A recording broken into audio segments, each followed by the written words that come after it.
Good afternoon, YouTube. I gotta leave in a few minutes to go hunting again. So, I'm staying out till 5. I came back because I was cold. It's like, brrr. Anyway, but the deer aren't gonna show up till 5 o'clock again tonight anyways, and this time I'm getting one, I hope.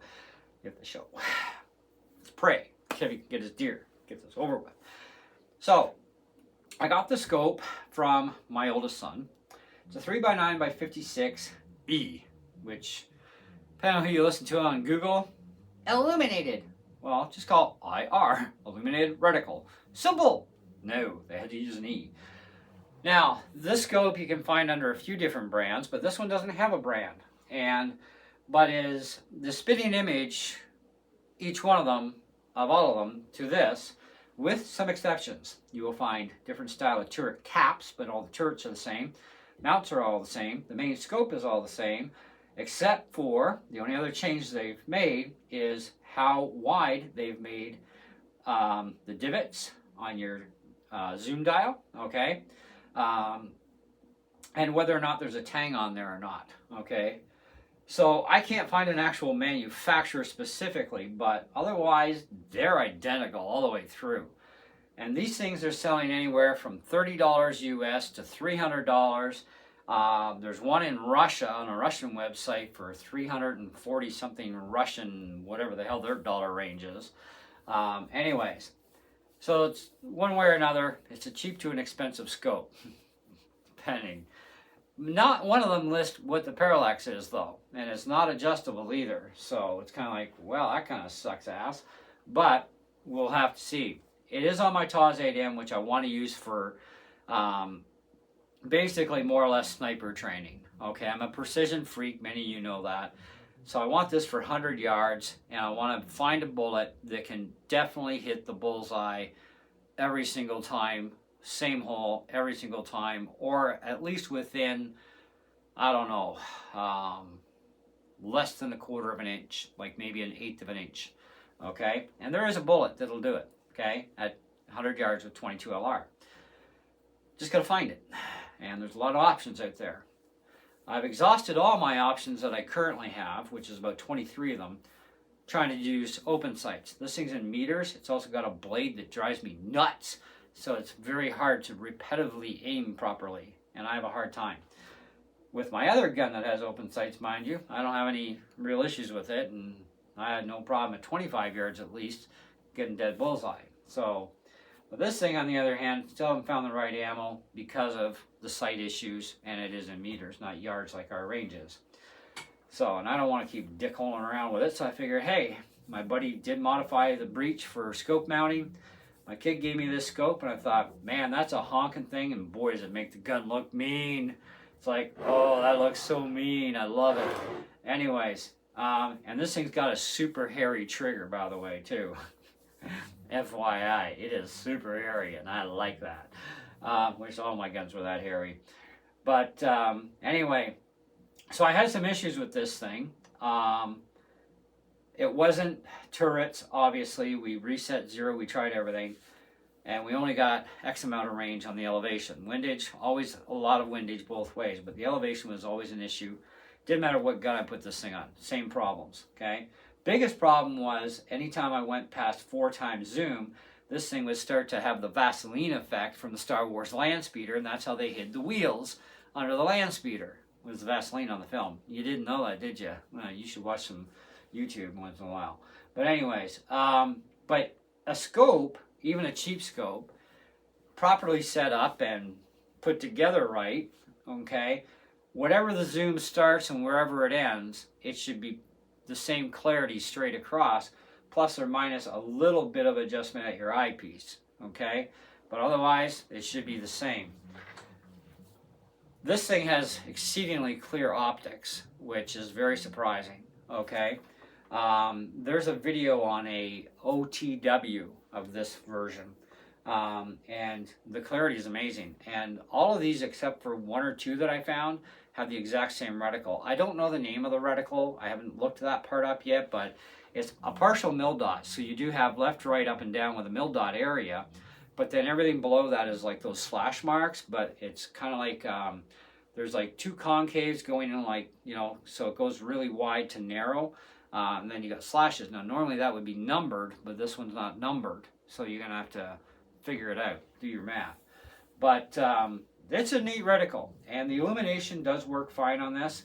At the brightest setting though, it's kind of, well, you can see the inner guts, so yeah, dial it down a little bit if you don't want to see the inner guts. I don't like illuminated reticles, even though I have other scopes that have it. I don't ever use it anyways. Just pull the battery and leave it out, unless you're into that. It's up to you. But where the problem lied in this thing was actually in the front focal lens.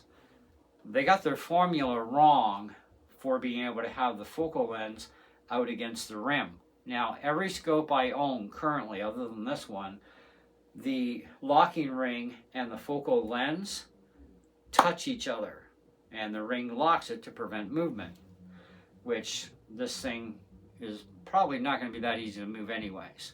Okay, and it's only staying on a 22, so it shouldn't move. But this one, on the other hand, that's where it was, and it was a turd ball. All right, this is not a review, by the way. This is not a review. This is a first impression thing.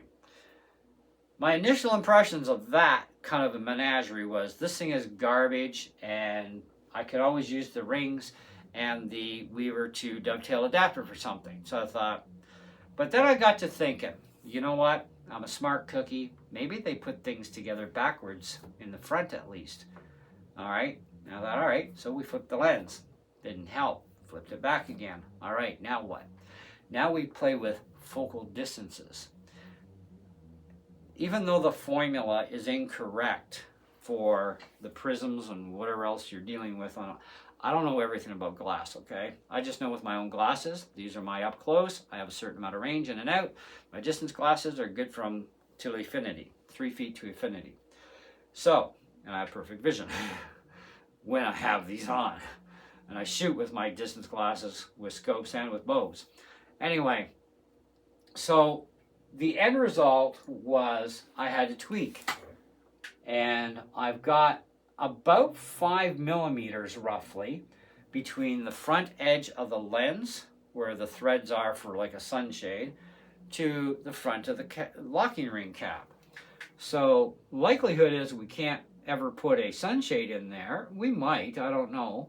Don't have one, don't want one, because I hate them. But you shouldn't have exposed threads on your cap showing. It's not normal. So anyhow, but in this case, because they frigged up, well, that's what we're playing with. However, after enough screwing around, I got my 3x zoom absolutely, oh, so clean.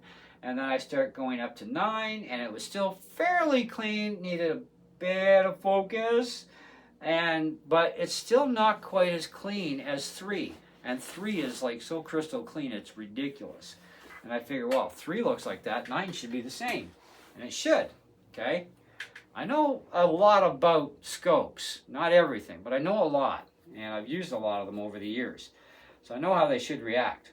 But anyway, so I bore sighted, but I ran out of elevation. Well, I didn't run out of elevation going, clockwise down. But I had 10, 14 clicks left, and I didn't think that'd be enough. There's got to be more. Because I have tons of windage in and out, and I have a ton of going up. But why have I got not as much going down? I should have a lot of travel going down. Well, I now have a lot going up and a lot going down. And of course, my left and rights are still my left and rights. And it didn't matter what gun I had put this thing on. It all reacted the same way as far as trying to bore sight this thing with a laser.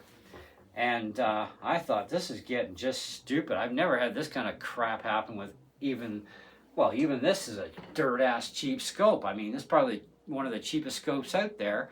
And it's a 4x32. Even this one didn't have any of those issues. And I still got lots of control on this one. And I custom cut the barrel on this one myself and put a 90-degree crown on it. And this gun, that gun, it don't miss. Where I aim is exactly where it hits every single time. So, not to brag or anything, but I am quite the good shot. Anyhow, yeah, twice in a row anyhows. 3 now. So, I decided today I wanted to mess around a bit more, so I screwed around with it again. And then I double checked how clear it was at 3 times, and I thought, I can do this to 9. This will go to 9, and it will do that when I am done. It is such a sweet spot, okay? I do have a little bit of fudge room in and out, but not much. But right now, it's locked in. I can go 3 times, 9 times. Barely even a tweak needs to be done here at all. And I have the same level of absolute clarity. So I thought, okay, we got that far. Let's bore sight this thing again because I know it's going to be out. Bore sight it again, and I'm like, son of a bean. Rank, rank, rank, rank, rank, rank, rank. And now I got a ton of elevation that would go down. And I still got a ton of up. And of course, I still have my ton of left and right. So I'm like, okay, we fixed this. So my initial first impressions of this scope would not go well. Okay? I would have knocked this thing all over the map. However, at least now that Kevy fixed it, so that's perfect now, we have a lot of hope now that we can finally get our Russian Taz rifle here, not only sighted, but shooting out to 100 yards with some absolute awesome precision. Once you find out which bullet that's going to be an expensive proposition. So I'm hoarding ammo over the winter, collecting a lot of 22. Because I'm going to have to, again, retesting time. Oh, it hurts. Anyhow, once I find the right bullet, though, we're good. And this is going to be my 100-yard precision shooter, okay? And I love this whole girl. She's beautiful. And the hairy trigger, oh, mwah, I love that. So, now there will be a review once we get this thing set up properly at the range. Right now it's bore sighted at 10 yards. So I'm going to have to do my sight in at 25, bring it to 50, then we'll climb her up to 100 and see how things go and see which bullet this thing's going to prefer at 100 yards because I want it as a 100-yard only use gun, okay? Nothing less. So, and I'm hoping this old girl still has enough life left in her that she can handle doing that kind of precision work because there's no reason why it shouldn't. So, anyway, just got to have the right scope. And this thing might just do the trick. If not, we'll have to invest in a new scope that's even more powerful. But I think we'll be okay, probably. Just be aware, anywhere from $30 to $300 in the US range. Don't know about Canadian side. Russian, 3-something and whatever their thing is, upwards to that area. But I can't find this precise one that's unbranded.